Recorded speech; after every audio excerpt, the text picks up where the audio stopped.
Namaste, everybody. We're going to demonstrate a standing forward bend called Uttanasana.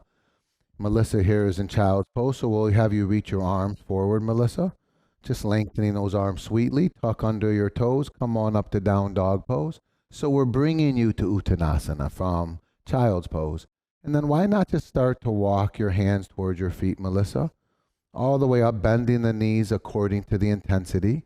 Right? More bend means less intense. Right? And here we are in Uttanasana.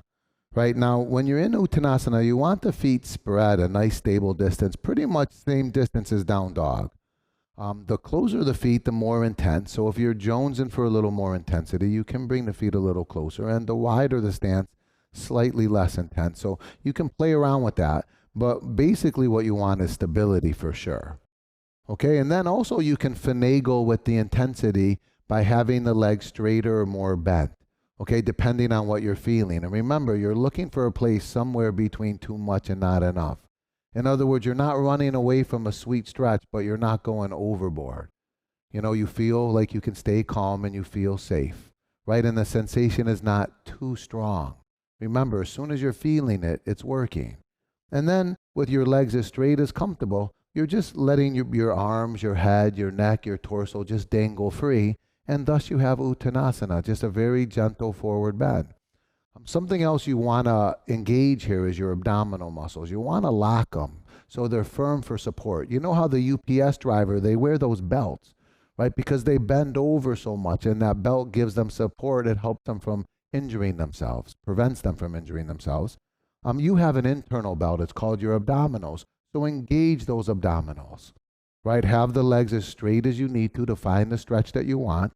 And another variation of this is just grabbing your elbows and letting your head, neck, arms, and torso literally dangle free. Some people even like to rock side to side like the pendulum of a grandfather clock. Right? And sometimes that feels nice to them. But thus you have Uttanasana. And I just want to mention coming out of this, you can release your arms, Melissa, everything else dangling free. When you come out, two ways to come out. Either put a slight bend in those knees, lock up those abdominals, and vertebrae by vertebrae, roll out a little slow. Because sometimes when you come out too fast, the blood will rush away from your head, especially if you have low blood pressure, and you get this fainting sensation or this dizzy sensation. But if you come up a little slow, you give your heart a chance to pump the blood up into your head, keeping your brain awake. Right? And thus you're in the standing pose. Another way to come out, can you put a slight bend in the knees? Fall forward again. Head and neck dangle free. Another way to come out is take your hands and grab your waist. Right? Have the knees again bent slightly. Try to really lengthen the spine. And again, a little slow, giving that heart a chance to keep the blood pumped up to the head. Come up to standing with a flat back. Right? Flat back. If you're going to come up with a round back, certainly have those abdominals engaged.